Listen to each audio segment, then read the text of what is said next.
दिल्ली के प्रगति मैदान में टनल के अंदर लूट का वीडियो सामने आया है और ये वीडियो बेहद सनसनीखेज है। तस्वीरें भी इसकी सामने आई है। जो पूरी वारदात है वहां लगे सीसीटीवी कैमरे में कैद हुई है और इन तस्वीरों में साफ देखा जा सकता है कि राजधानी दिल्ली में अपराधी किस तरह बेखौफ है। तस्वीरें आपको हम दिखा रहे हैं। टनल के अंदर बाइक सवार बदमाश कार को पहले रोकते हैं और हथियार के बल पर रुपए लूटकर फरार हो जाते हैं। डिलीवरी एजेंट के तौर पर काम करने वाले साजन कुमार अपने एक साथी के साथ चांदनी चौक से गुरुग्राम जा रहे थे। प्रगति मैदान में टनल के अंदर से जब उनकी ये गाड़ी गुजर रही थी तब मोटरसाइकिल सवार 4 बदमाशों ने उस टैक्सी को रोक लिया जिस पर सवार होकर जा रहे थे। बैग में 1.5-2 लाख रुपए रखे हुए थे, वो लूटकर बदमाश फरार हो गए। और आइए विस्तार से आपको दिखाएं किस तरीके से दिल्ली में लूटकांड हो रहा है। तस्वीरें आपको दिखाते हैं, हैरान करती हैं ये तस्वीरें जो दिल्ली से सामने आई हैं। लूटकांड की ये तस्वीर आप देख लीजिए। देखिए आप बाइक पर सवार होकर के बदमाश यहां पर आते हैं और इस तरीके से लूट की वारदात को अंजाम दिया जाता है। 1 2 3 4 देख लीजिए आप, ये अपराधी हैं जो आप देख पा रहे हैं। 4 3 1 और 2 ये अपराधी जो इस तरीके से आते हैं और लूटकांड को यहां पर अंजाम देते हैं। बहुत सारे सवाल खड़े होते हैं इन तस्वीरों के बाद से। और ये देखिए आप, राजधानी दिल्ली की ये हालत है। इस तरीके से लूटकांड को अंजाम दिया गया। बाइक पर सवार होकर बदमाश आए और फिर इस तरीके से शातिराना अंदाज में उन्होंने इस लूटकांड को अंजाम दिया कि 1 2 3 ये देखिए आप, ये पूरी तस्वीर आप देख रहे हैं। हाथ में पिस्टल लिए हुए हैं और खुलेआम इस तरीके से आते हैं, बेखौफ हैं। बहुत सारे सवाल खड़े होते हैं। बैग लेकर के बदमाश यहाँ पर दिखाई दे रहे हैं। बाइक पर सवार होकर आए हैं। 3 4 1 2 4 इनकी संख्या है और आप ये देख रहे हैं बाइक पर सवार होकर आए, बैग इनके हाथ में है और दिन दहाड़े लूट की वारदात को अंजाम दिया गया है। बहुत सारे सवाल। और आइए सीधे आपको लिए चले जहां पर इस लूटकांड को अंजाम दिया गया है। वहीं से मेरे साथी मनोज जुड़ चुके हैं मेरे साथ, सीधे उन्हीं का रुख कर लेते हैं। मनोज, बहुत सारे सवाल, ये राजधानी दिल्ली में हो रहा है सब, जो तस्वीरें हमने दर्शकों को दिखाई हैं। आराम से आते हैं बदमाश, दिन दहाड़े लूट की वारदात को अंजाम देते हैं और वहां से फिर भाग निकलते हैं। बहुत सारे सवाल खड़े होते हैं इन तस्वीरों के साथ ही। मनोज जी बिल्कुल, देखिए कहीं ना कहीं दिल्ली पुलिस पर सवाल खड़े होते हैं कि आखिरकार जो बदमाश है वो राजधानी दिल्ली के अंदर बेखौफ घूम रहे हैं। 24 जून की ये वारदात है और इस वक्त मैं जिस जगह पर खड़ा हुआ हूँ प्रगति मैदान टनल की इसी जगह की वारदात है। सामने जो आप सीसीटीवी कैमरा देख रहे हैं, इसी कैमरे में ये लूट की तस्वीरें कैद हुई हैं। 24 तारीख को ओमिया एंटरप्राइजेज में काम करने वाले 2 कर्मचारी साजन कुमार और उनके साथी चांदनी चौक से निकलते हैं। उनको गुरुग्राम जाना होता है किसी को कैश देने के लिए। उनके पास 1.5 से 2 लाख रुपए कैश होते हैं, बैग में होते हैं। और जैसे ही इस जगह पर उनकी गाड़ी यहाँ पर पहुँचती है, बाइक सवार 4 बदमाश पहुँचते हैं 2 बाइक पर और उनकी गाड़ी को रुकवा लिया जाता है और उसके बाद जो बदमाश थे बैग लेकर के फरार हो जाते हैं। दिन दहाड़े हुई इस वारदात ने कहीं ना कहीं इस पूरे दिल्ली के अंदर सनसनी को फैला दिया है कि बेखौफ जो बदमाश हैं वो घूम रहे हैं, क्योंकि तस्वीरें अपने आप में खौफनाक है कि राजधानी दिल्ली के अंदर क्या कोई भी सुरक्षित नहीं है। दिन दहाड़े हुई ये पूरी की पूरी वारदात इस सीसीटीवी के अंदर कैद हो गई, जिसमें ये साफ हुआ कि जो बदमाश थे वो गाड़ी को रुकवाते हैं, पहले उतरते हैं और फिर बैग को लेकर फरार हो जाते हैं। पुलिस ने मामला ज़रूर दर्ज कर लिया, लेकिन कहीं ना कहीं पुलिस को ये भी लगता है कि इसमें कोई ना कोई करीबी ज़रूर हो सकता है, क्योंकि कैश से भरा बैग गाड़ी के अंदर है। शायद ये बदमाशों को जानकारी रही होगी। तो तमाम जो पुलिस की टीमें हैं वो बदमाशों की लगातार तलाश कर रही हैं। और बिल्कुल मनोज, ये जो पूरा मामला सामने आया है, जो जिस तरीके से लूट की वारदात को अंजाम दिया है, ऐसे में तो दिल्ली के जो लोग हैं वो घर से निकलने में ही डरेंगे। दिन दहाड़े सड़क पर आते हैं, बाइक पर सवार होकर आते हैं और इस तरीके से 20 सेकंड में लूट की वारदात को अंजाम देते हैं और पुलिस को कानों कान खबर नहीं लगती है। अब क्या कहा जा रहा है इन चारों की नकाबपोशों के बारे में पुलिस की तरफ से, मनोज? जी बिल्कुल, देखिए पुलिस के आला अधिकारियों से हमने बातचीत की है। उनका साफ तौर पर यह कहना है कि बदमाशों को पकड़ने के लिए उन्होंने एक टीम बनाई है और वो लगातार बदमाशों की तलाश कर रहे हैं, क्योंकि बदमाश सीसीटीवी कैमरे में ज़रूर कैद हुए हैं लेकिन उनका चेहरा कैद नहीं हो पाया है। लेकिन उनकी जो बाइक्स थी उनके नंबर्स को खंगाला जा रहा है। इसके अलावा तमाम जो इस इलाके में पूरे सीसीटीवी लगे हुए हैं उनकी एक चेन बनाई जा रही है ताकि जो बदमाश हैं उनको जल्द से जल्द पकड़ा जा सके। लेकिन एकदम हैरान कर देने वाली ये वारदात है, वो भी राजधानी दिल्ली के अंदर एक पॉश इलाके में, प्रगति मैदान वाला इलाका, सारे वीवीआईपी लोग इसके आसपास ही रहते हैं और यहाँ पर एक इतनी बड़ी वारदात का हो जाना अपने आप में दिल्ली पुलिस के ऊपर काफी बदमाशों तक पहुंचना बहुत जरूरी है और कोशिश दिल्ली पुलिस यही कर रही है कि जल्द से जल्द इन बदमाशों को पकड़ा जा सके, क्योंकि जब वीडियो सामने आया तो पूरी दिल्ली इस वक्त दहशत में है। बाहर निकलने में वाकई डर लगेगा। दिल्ली में लूटकांड के बाद अब दिल्ली के मुख्यमंत्री अरविंद केजरीवाल ने ट्वीट किया है। उन्होंने लिखा है कि एलजी को इस्तीफा दे देना चाहिए। देखिए, एलजी और आम आदमी पार्टी की सरकार के बीच में एक बार फिर जो तनातनी है वो देखने को मिलेगी। किसी ऐसे व्यक्ति के लिए रास्ता बनाएं जो दिल्ली के लोगों को सुरक्षा प्रदान कर सके। आम आदमी पार्टी की सरकार की तरफ से पहले भी ये बातें की गई और एक बार फिर अरविंद केजरीवाल ने सवाल उठाए हैं और ट्वीट किया है। लिखा है, अगर केंद्र सरकार दिल्ली को सुरक्षित नहीं बना सकती तो इसे हमें सौंप दें। हम आपको दिखाएंगे कि किसी शहर को उसके नागरिकों के लिए कैसे सुरक्षित बनाया जाता है। ये अरविंद केजरीवाल ने ट्वीट करते हुए एक बार फिर से निशाना साधा है केंद्र सरकार पर। एलजी से इस्तीफे की मांग की है। इसके पहले भी दिल्ली में जितनी भी वारदातें हुई हैं, इसके बाद अरविंद केजरीवाल दिल्ली पुलिस पर, केंद्र सरकार पर हमलावर नजर आए हैं। दीपक रावत हमारे साथ जुड़ गए हैं। दीपक, स्वाभाविक सी बात है कि दिल्ली पुलिस पर केजरीवाल सवाल उठा रहे हैं और ये प्रतिक्रिया उनकी आना बाकी थी। उन्होंने कहा है कि एलजी इस्तीफा दे दे, अगर नहीं संभाल पा रहे तो हमें दे दे, हम सुरक्षित बना देंगे दिल्ली को। जी, सीधे तौर पर ये समझना होगा कि दिल्ली के मुख्यमंत्री अरविंद केजरीवाल आखिर एलजी का इस्तीफा क्यों मार रहे हैं, क्योंकि दिल्ली में जो कानून व्यवस्था है उस पर उपराज्यपाल का अधिकार है और उपराज्यपाल विनय कुमार सक्सेना पर लगातार वो इसलिए सवाल उठा रहे हैं क्योंकि दोनों के बीच की तनातनी किसी से छिपी हुई नहीं है। ऐसे में पिछले कुछ दिनों से जिस तरीके की घटनाएं आ रही हैं, जिसमें हत्याएं, लूटपाट और तमाम चीज़ें हैं, उसको लेकर लगातार जो दिल्ली की चुनी हुई सरकार यानी कि अरविंद केजरीवाल सरकार, उनके मंत्री हैं, वो एलजी पर सवाल उठा रहे हैं और आज यहाँ तक उन्होंने इस्तीफा तक मांग दिया एलजी का। और सीधे इसी मामले से जुड़े हुए कुछ दिन पहले मुख्यमंत्री ने एक चिट्ठी भी उपराज्यपाल को भेजी थी। उस चिट्ठी में कहा गया था कि उनका पूरा मंत्रिमंडल उनसे मुलाकात करना चाहता है। मुलाकात करने के बाद इसका कोई समाधान निकाला जाए, क्योंकि ये दिन प्रतिदिन बढ़ता जा रहा है। जिसके बाद एलजी ने वापस मुख्यमंत्री को चिट्ठी लिखी और कहा कि मुलाकात होनी चाहिए, लेकिन इस पर राजनीति नहीं होनी चाहिए। लेकिन लगातार इस पर राजनीति भी बढ़ती जा रही है। लेकिन ये भी देखना होगा कि अपराध जिस तरीके से बढ़ रहा है उस पर अंकुश लगाना बहुत जरूरी है। और उपराज्यपाल को इसलिए मुख्यमंत्री कटघरे में ला रहे हैं क्योंकि उपराज्यपाल के पास ही दिल्ली की कानून व्यवस्था है। जी बिल्कुल दीपक, और सीधे सीधे एक बार फिर से तनातनी दोनों के बीच में ही देखने को मिलेगी। सियासत भी खूब होगी। शुक्रिया आपका दीपक पूरी ही जानकारी के लिए। देखिए, केंद्र सुरक्षा नहीं दे सकता तो हमें जिम्मेदारी सौंप दी जाए, केजरीवाल ने यह बात कही है। दिल्ली के प्रगति मैदान में दिन दहाड़े लूट की बड़ी वारदात को अंजाम दिया गया, जिसकी तस्वीर इस वक्त आपके टेलीविजन स्क्रीन पर है, जिसको लेकर अब सियासत तेज होती हुई दिखाई दे रही है एलजी और आप सरकार के बीच में। बड़ी खबर इस वक्त मिल रही है, आपको रूबरू करवा दें। पीएम मोदी की मंत्रियों के साथ अहम बैठक हो रही है। बैठक में पीएम मोदी को मणिपुर का अपडेट दिया जा रहा है, जानकारी है।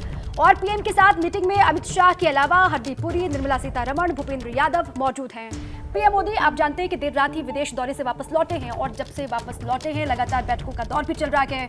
मणिपुर के ताजा हालात क्या बने हुए हैं, इसी को लेकर अभी इस वक्त ब्रीफ किया जा रहा है पीएम मोदी को, ये जानकारी मिल रही है। प्रधानमंत्री के साथ मीटिंग में गृह मंत्री अमित शाह के अलावा हरदीप सिंह पुरी, निर्मला सीतारमण, भूपेंद्र यादव मौजूद है। पीएम मोदी देर रात ही विदेश दौरे से वापस लौटे हैं और अब उन्हें मणिपुर को लेकर अपडेट दिया जा रहा है। नीरज पांडे हमारे साथ जुड़ गए, हमारे सहयोगी ज्यादा जानकारी के साथ। नीरज, मणिपुर पर अब फोकस लग रहा है कि जो गृह मंत्री अमित शाह ने पिछले दिनों दौरा किया, अब वो तमाम अपडेट दे रहे हैं, बता रहे हैं कि आखिर वहां की क्या स्थितियां हैं, फिर कदम भी उठाए जाएंगे इस बैठक के बाद। जी बिल्कुल, देखिए, प्रधानमंत्री नरेंद्र मोदी कल ही विदेश दौरे से देर रात लौटे हैं और लौटते ही उन्होंने सुबह बैठक बुला ली। 11 बजे से ये बैठक चल रही, जिसमें पहले अकेले गृह मंत्री के साथ 1-to-1 उनकी हुई और 1-to-1 होने के बाद 2 केंद्रीय मंत्री और हरदीप पुरी और निर्मला सीतारमण को भी बुलाया गया। प्रधानमंत्री कार्यालय के प्रमुख सचिव पीके मिश्रा और दूसरे अधिकारी भी इस बैठक में मौजूद हैं और ये एक लंबी बैठक चल रही, जिसमें मणिपुर के हालातों की जायजा लिया जा रहा है। इसके अलावा गृह मंत्री अमित शाह ने इसी मीटिंग के दौरान ही असम के मुख्यमंत्री हिमंता बिश्व शर्मा से भी फोन पर बात की और वहाँ उनसे भी बाढ़ के हालातों की जानकारी दी और उसके बाद उन्होंने प्रधानमंत्री नरेंद्र मोदी को असम के बाढ़ के हालातों के बारे में भी अवगत कराया, उनसे चर्चा की, उनको बताया कि असम के क्या हालात है। तो देश की जितनी भी जो परिस्थितियां हैं उन सभी विषयों को बारी बारी से यहाँ पे एड्रेस किया जा रहा है। मणिपुर, असम और जो दूसरी चीजें हैं उन सभी विषयों पर प्रधानमंत्री नरेंद्र मोदी को गृह मंत्री के नाते गृह मंत्री अमित शाह और दूसरे जो मंत्री हैं सरकार के वो अपडेट कर रहे हैं प्रधानमंत्री कार्यालय के, क्योंकि अधिकारी भी इस दौरे में उनके साथ थे, इसलिए वो भी इस मीटिंग में अब हैं और इस देश में कैसे इन सभी परिस्थितियों से निपटा जाए इसको लेकर एक व्यापक विचार विमर्श चल रहा है। बिल्कुल बिल्कुल, शुक्रिया नीरज आपका पूरी ही जानकारी के लिए। पीएमओ के अधिकारी भी इस बैठक का हिस्सा हैं, केंद्रीय तमाम मंत्री इस बैठक का हिस्सा हैं, गृह मंत्री इस बैठक का हिस्सा हैं और चर्चा की जा रही है किस तरीके से आगे बढ़ा जाए मणिपुर और असम के हालातों को लेकर।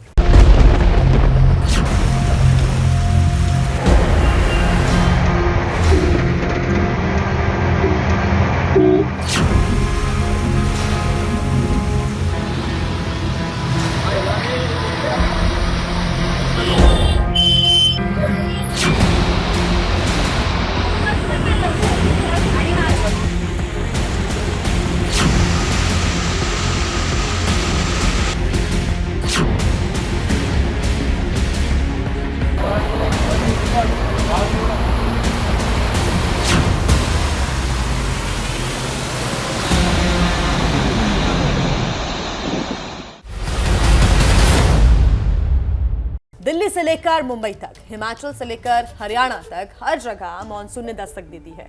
मॉनसून की पहली बारिश ने सभी दावों की पोल भी खोल कर रख दी है। आइए आपको देश भर से अलग अलग तस्वीरें हम दिखाते हैं जिसने सरकारी दावों की न सिर्फ पोल खोली बल्कि दिल्ली में तो एक महिला की जान भी यहां पर चली गई है और अलग अलग इलाकों से तस्वीरें सामने आ रही है। मॉनसून शुरू ही हुआ है और शुरुआत में ही तबाही की तस्वीरों से हर कोई हैरान रह गया है। अलग अलग जगह की तस्वीरें, लोग परेशान हैं। हम आपको तस्वीरें वो दिखा रहे हैं जिनके जरिए आप ये समझ सकते हैं कि हालात यहां पर क्या हैं। जम्मू कश्मीर की बात करें सबसे पहले तो यहां बारिश से जलभराव ने टेंशन बढ़ा दी। श्रीनगर और पुंछ इलाके में बारिश से बुरा हाल है। हिमाचल प्रदेश में भी खतरा बढ़ गया है। यहां मंडी समेत कई जिलों में मुसीबत बढ़ गई है। उधर उत्तराखंड में भी हालात डरा रही हैं। इसके अलावा असम का हाल तस्वीरों के जरिए आप समझ सकते हैं। भयंकर बारिश के बाद हालात बाढ़ जैसे हो गए हैं। उधर उत्तर प्रदेश में समस्या बढ़ती जा रही है। राजस्थान में भी बारिश से परेशानी का अंदाजा आप लगा सकते हैं। तो ये तमाम तस्वीरें हम आपको दिखा रहे हैं। जम्मू कश्मीर की तस्वीरें, राजस्थान की तस्वीरें। एक तरफ जहां हिमाचल प्रदेश में तमाम पर्यटक इस वक्त मौजूद हैं, आवाजाही बंद हो गई है। नेशनल हाईवे पर आवाजाही ठप पड़ी हुई है। गाड़ियों की लंबी कतारें देखने को मिल रही है। हमारी भी आपसे अपील है कि अगर आप ऐसा कोई प्लान बना रहे हैं कहीं जाने का तो एक बार मौसम को जरूर देख लें, एक बार ये जानकारी जरूर ले लें कि वहां का मौसम क्या है। उसके बाद ही आप घर से बाहर निकले या फिर किसी यात्रा का प्लान करें, किसी यात्रा पर आप जाएं। ये 6 तस्वीरें आप देख रहे हैं और ये 6 तस्वीरें काफी हैं आपको ये बताने के लिए कि आफत बनकर कैसे बरसात हो रही है। हालांकि थोड़ी राहत जरूर उमस भरी गर्मी से लोगों को मिली है, लेकिन चाहे महाराष्ट्र हो या फिर दिल्ली एनसीआर के अलग अलग इलाके, जरा सी बारिश लेकिन मुश्किल बहुत सारी। अब आइए आगे बढ़े। मॉनसून काल शुरू होते ही पहाड़ों से डरा देने वाली तस्वीरें सामने आने लगी हैं। ताजा मामला पिथौरागढ़ जिले से सामने आया है। धारचूला दोबात ब्लॉक के पास का है जहां भीषण लैंडस्लाइड हुआ है। उत्तराखंड के पिथौरागढ़ में लैंडस्लाइड की तस्वीरें सामने आई है। मॉनसून की शुरुआत अभी अलग अलग हिस्सों में और अभी से बेहद डराने वाली तस्वीरें ये देखिए आप सामने आ गई है। पिथौरागढ़ की ये तस्वीर है जहां पर अभी शुरुआत में ही किस तरीके से लैंडस्लाइड हो रहा है। धारचूला दोबात ब्लॉक के पास का ये मामला है। वहां पर पहाड़ों से किस तरीके से बड़े बड़े बोल्डर नीचे गिर रहे हैं वो भी आप देख रहे हैं। आसपास जो लोग मौजूद हैं उन्होंने ही अपने फोन में इस वीडियो को कैद किया और अपलोड किया जो आपके सामने हम इस वक्त रख रहे हैं। किस तरीके से पिथौरागढ़ में लैंडस्लाइड की तस्वीर वो आप देख रहे हैं।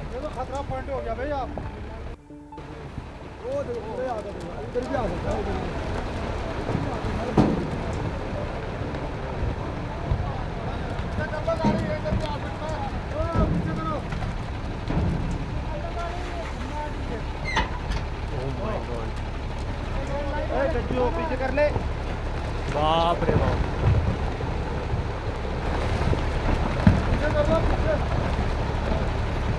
ये तो खतरा पॉइंट हो गया भाई आप।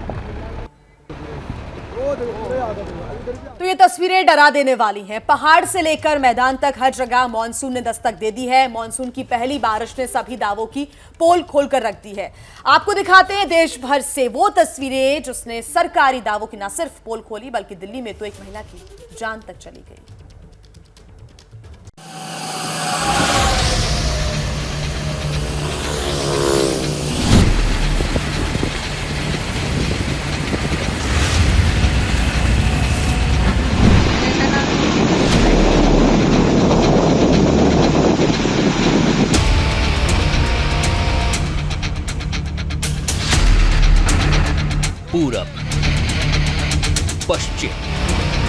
उत्तर, दक्षिण,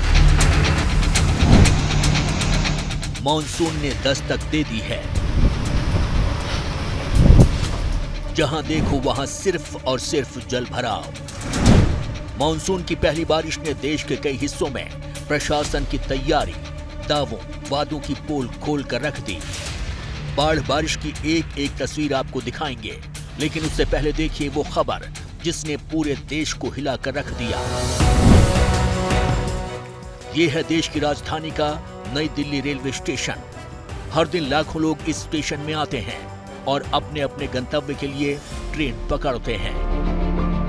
चंडीगढ़ जाने के लिए साक्षी आहूजा भी परिवार के साथ नई दिल्ली रेलवे स्टेशन पहुंची। देश के सबसे व्यस्त स्टेशन के बाहर पानी भरा था। पानी से बचने के लिए साक्षी ने बिजली के खंभे को पकड़ लिया। उसी दौरान साक्षी को तेज करंट लगा। आसपास खड़े लोगों ने साक्षी को बचाने की कोशिश की। साक्षी को लेडी हार्विंग मेडिकल कॉलेज ले जाया गया, लेकिन साक्षी को बचाया नहीं जा सका। राजधानी दिल्ली में एक महिला की दर्दनाक मौत का मामला सामने आया है। महिला की मौत करंट लगने से हुई। दरअसल जो जानकारी मिल रही है उसके मुताबिक साक्षी आहूजा नाम की ये महिला 2 महिलाओं के साथ नई दिल्ली रेलवे स्टेशन पहुंची थी और जब वो महिला यहां पर पहुंची, क्योंकि रात से ही तेज बारिश यहां पर हो रही है और यहां पर काफी पानी भरा हुआ था, तब पानी से बचने के लिए महिला ने उस खंबे को टच किया। जो आप तारे सामने देख रहे हैं, फिलहाल उनको भी ढक दिया गया है, लेकिन जो जानकारी मिल रही है उसके मुताबिक ये तारे खुली हुई तारे थी और इसमें करंट दौड़ रहा था और जैसे ही महिला का हाथ वहां पर लगा, महिला को बहुत तेज झटका लगा, जिसके बाद महिला यहीं पर गिर गई। और आप जो ये सामने जूते देख रहे हैं ये भी महिला के ही बताए जा रहे हैं। और जैसे ही इसकी जानकारी फिर पुलिस को मिली, पुलिस यहां पर पहुंची, महिला को अस्पताल ले जाया गया और उसके बाद महिला ने अस्पताल में दम तोड़ दिया। अब एफएसएल की टीम जांच में जुटी है। दुखी परिवार रेलवे प्रशासन पर लापरवाही का आरोप लगा रहा है। क्या हुआ जी? लापरवाही है जी।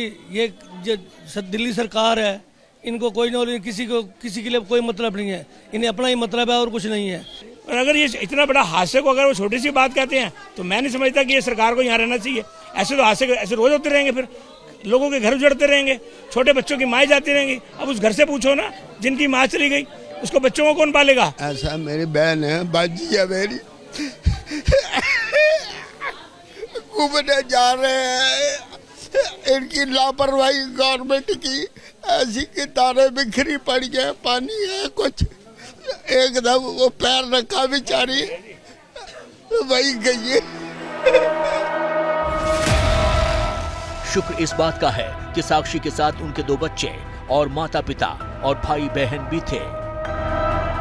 फिलहाल दिल्ली पुलिस ने अज्ञात के खिलाफ गैर इरादतन हत्या का केस दर्ज कर लिया है।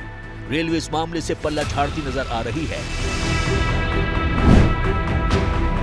प्राथमिक जांच से यह लगता है कि बारिश का पानी जमा हो जाने की वजह से करंट आने से हादसा हुआ है। इंसुलेशन फेलियर की वजह से केबल से करंट लीकेज हुआ। रेलवे की कार्यप्रणाली में किसी प्रकार की कमी नहीं है। ऐसा हादसा दोबारा न हो, इसके लिए जांच की जा रही है।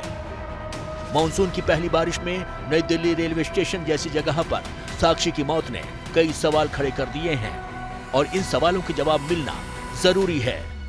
इस वक्त एबीपी न्यूज़ जो है वो साक्षी आहूजा जो मृतक हैं उनके घर के ठीक बाहर मौजूद हैं और ये घर की तस्वीरें जो हैं हम आपको इस वक्त यहाँ पर दिखा रहे हैं कि किस तरीके का गमगीन माहौल जो है वो यहाँ पर हुआ देखने को मिल रहा है। अंदर जो है वो परिवार के लोग, पड़ोसी के लोग जो है वो इस वक्त जो है वो घर पर आकर के जुटे हुए हैं और जो उनके बच्चे हैं, जो उनके परिवार वाले हैं, उनको जो है वो लगातार सांत्वना दे रहे हैं। जाहिर तौर पे जिस तरीके की घटना जो है वो आज सुबह जो है वो देखने को मिली है। आपको बता दें कि साक्षी के साथ जो है उसके 2 बच्चे हैं, जिनमें 9 साल और 5 साल की बेटी भी थी, वो भी थे और इसके अलावा उनके मम्मी पापा और भाई बहन भी थे।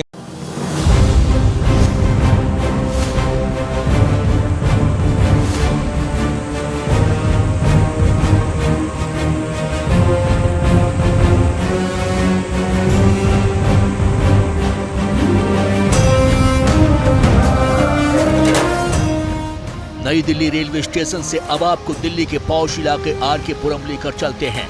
यहाँ की मार्केट की बिल्डिंग के आगे का हिस्सा गिर गया। हम फिलहाल मौजूद हैं आरके पुरम में और मेरे पीछे आप तस्वीरों में देख पाएंगे कि एक हिस्सा जो है दुकान का वो अचानक से गिर गया है। लगातार रात से ही बारिश हो रही है और जिसके चलते आज सुबह तकरीबन 11 बजे के आसपास ये जो आर के पुरम मार्केट का ये हिस्सा है, यहाँ पर कई सारी जो दुकानें हैं वो चलती हैं और अचानक से ये हिस्सा गिर जाता है। पिछले 40-50 साल से देख रहे हैं कि ऐसा का ऐसा ही है। सारी चीज़ें मार्केट रिपेयर हो गई, ऊपर गवर्नमेंट फ्लैट्स भी ऐसे ही हैं और ये सारी जो ऊपर चादर है सब कंप्लेंट कर चुके हैं जी। CPWD और MCD एक्शन लेंगे। आज संडे की वजह से एक्शन नहीं ले जा रहा, इनकी लापरवाही की वजह से। बाकी देखिए क्या हो रहा है। कुछ ऐसी तस्वीरें साइबर सिटी गुरुग्राम से भी आई हैं, जिस शहर को हाईटेक कहा जाता है। दुनिया की बड़ी बड़ी कंपनियों के दफ्तर जिस शहर में हैं, वहाँ हालात ऐसे हैं। ये है गुरुग्राम का सिविल का इलाका। हर जगह पानी भरा है। पानी में बस खराब हो गई, स्कूटी फंस गई। तस्वीरें सारी तैयारियों का काला चिट्ठा खोल रही हैं। बारिश के चलते गुरुग्राम की क्या स्थिति है, यही हम जानने के लिए फिलहाल नरसिंहपुर इलाके में पहुंचे हुए हैं। तस्वीरें देख सकते हैं, सर्विस लेन जो रोड है वहां पर कितना ज्यादा पानी भरा हुआ है। सामने आपको एक महिला और एक पुरुष नजर आएंगे, उनके घुटने के करीब जो पानी है वो भरा हुआ है। सामने एक गाड़ी भी खड़ी हुई नजर आएगी जो जिसका पहिया जो है वो पूरी तरह से इस पानी के अंदर डूबा हुआ नजर आएगा। किस तरह की तस्वीरें आपको ये हम दिखा रहे हैं गुरुग्राम के नरसिंहपुर इलाके की। सामने की अगर बात करें तो सामने भी आपको जो बड़ी गाड़ी है एक, वो भी उसके जो टायर हैं वो पूरी तरह से डूबे हुए नजर आएंगे। सबसे भयानक तस्वीर भी हरियाणा के पंचकुला से आई, जहां मंदिर में दर्शन करने गई एक महिला की कार पानी में बह गई। नदी के किनारे कार खड़ी थी, तभी पानी का तेज बहाव आया और कार नदी में बह गई। कार सवार महिला को अस्पताल पहुंचाया गया। उत्तराखंड के हरिद्वार में भी आफत की बारिश हो रही है। रेलवे ब्रिज के नीचे सड़कें नदी में तब्दील हो गई और सड़कों पर खड़ी गाड़ियां पानी में डूब गईं। कॉलोनियों में पानी घुस गया, घरों में पड़ा सामान खराब हो गया। हमारा बहुत नुकसान हुआ है। नवंबर में बेटी की शादी थी तो उसके देने का सामान लेके रखा था, वो सारा बेड के अंदर भीग गया। बेड हमारे गद्दे से ब्लैंकेट से भरा था, वो सारे भीग गए। और किचन में सारा सामान, हमारा फ्रिज खराब हो गया, फ्रिज के अंदर पानी चला गया और इन्वर्टर में पानी चला गया। मोटर मतलब सारा नुकसान बहुत ज्यादा। हर एक चीज, क्या क्या चीज आपको बताऊं, सारा सामान ऐसे पानी में बह रहा है जैसे। मॉर्निंग से ही काफी हैवी बारिश कंटिन्यू हो रही है और बाकी जो पूरा शहर है हरिद्वार सिटी, इसका विजिट कर लिया गया है। तो और कुछ जगह पर जलभराव भी काफ़ी मात्रा में हुआ है, बट यह कि कोई कैजुअलिटी नहीं है और जिन घरों में जलभराव हुआ है उसको प्रायोरिटी से GR वगैरह दिया जाएगा। हरिद्वार से आपको लेकर चलते हैं माया नगरी मुंबई, जहां हर बार बारिश होती है, हर बार दावे होते हैं, लेकिन हर बार डराने वाली तस्वीरें सामने आती हैं। मुंबई के घाटकोपर ईस्ट में बारिश की वजह से एक इमारत का हिस्सा ढह गया। मलबे में एक बुजुर्ग महिला समेत 2 लोग फंस गए। घाटकोपर पूर्व के राजावाड़ी कॉलोनी स्थित ग्राउंड प्लस 3 मंजिला इमारत का एक हिस्सा पूरी तरीके से ढह गया। हम तस्वीरें आपको उसी जगह की बता रहे हैं। घटना की जानकारी मिलते ही स्थानीय पुलिस, फायर ब्रिगेड और NDRF की टीमें यहां पे तैनात की गई हैं। अब देखिए गाड़ियों की तस्वीर की किस तरीके से बिल्डिंग का एक हिस्सा जो ढहने के कारण गाड़ियां क्षतिग्रस्त हो गई हैं। बिल्डिंग की हालत ऐसी थी कि ये कभी भी गिर सकती थी, इसलिए इमारत को BMC ने ध्वस्त कर दिया, क्योंकि पूरी इमारत की बुनियाद ही खिसक गई थी और मानसून की लगातार बारिश से जानमाल के बड़े नुकसान का खतरा मंडरा रहा था। इसके अलावा मुंबई के विलेपार्ले इलाके में भी एक बिल्डिंग गिरी, उसका CCTV भी सामने आ गया है। आप देख सकते हैं कि उस वक्त नीचे से कुछ लोग गाजे बाजे के साथ निकल रहे हैं, तभी पलक झपकते ही बिल्डिंग का एक हिस्सा गिर जाता है। शुक्र है जब बिल्डिंग का हिस्सा गिरता है तब तक नीचे से जा रहे लोग आगे बढ़ गए थे। वैसे मानसून की दस्तक के साथ ही पूरे महाराष्ट्र में मुश्किलें बढ़ गई हैं। पालघर से आई ये तस्वीर आपको जरूर देखनी चाहिए। राज्य परिवहन निगम की बद इंतजामी का खमियाजा यात्रियों को उठाना पड़ रहा है। पहली ही बारिश में बस में बैठे यात्रियों को छाता लेकर बस में सफर करना पड़ रहा है। मानसून की पहली बारिश ने ही महाराष्ट्र सरकार की मुश्किलें बढ़ा दी हैं। महाराष्ट्र के CM एकनाथ शिंदे भी हालात का जायजा लेने सड़क पर उतरे। बारिश एक तो देर से हुई है, बारिश का तो स्वागत हम कर रहे हैं और ये तो जरूरी है बारिश, लेकिन बारिश के वजह से वाटर लॉगिंग ना हो, लोगों को तकलीफ ना हो, इसकी मॉनिटरिंग म्युनिसिपल हेडक्वार्टर में से हमारा वॉर रूम जो है वो कर रहा है और इसमें शायद सभी हमारी टीम जो है कारपोरेशन की ऑन फील्ड है, रोड पे काम कर रही है और उसका जायजा मैं खुद ले रहा हूँ। एकनाथ शिंदे यहाँ पर पहुंचे हैं और वो पूरा मुआयना कर रहे हैं। मैं आपको बता दूं कि कल से मानसून की दस्तक हुई है और मुंबई में, और उसके बाद से ही जो है कई जगहों पर जल भराव की स्थिति देखने को मिली। देखिए एकनाथ शिंदे जो है वो जो है सबको जो है ताकीद कर रहे हैं कि कैसे जो है व्यवस्था रखी जाए, कैसे देखी जाए। तो ये सारी व्यवस्थाएं आप यहाँ पर मुंबई में देख सकते हैं कि किस तरह से जो है बारिश के मौसम में, जैसे ही पहली बारिश हुई है और मैं आपको बताऊं कि ये मुंबई का मिलन सबवे है और कल जो है अंधेरी सबवे जो है वहाँ पर भारी जल जमाव हो गया था। उसके बाद कांग्रेस की जो मुंबई अध्यक्ष है वर्षा गायकवाड़, उन्होंने एक ट्वीट किया था और उसके बाद जो है ये सवाल उठने लगे थे कि क्या बारिश से पहले जो है नालों की सफाई नहीं हुई थी। उन्होंने एक सवाल उठाया था कि जिस समय सफाई चल रही थी उस समय तमाम मंत्री नेता जो है वो जा करके वहाँ दौरा कर रहे थे और दिखा रहे थे कि किस तरह से नालों की सफाई हो रही, लेकिन पहली बारिश में ही किस तरह से मुंबई में तमाम जगह जल भराव हो गया।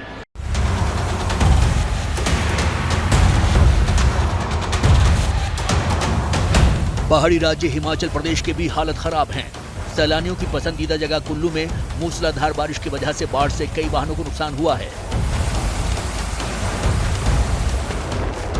तो उत्तराखंड के श्रीनगर में अलकनंदा नदी का जलस्तर बढ़ गया है।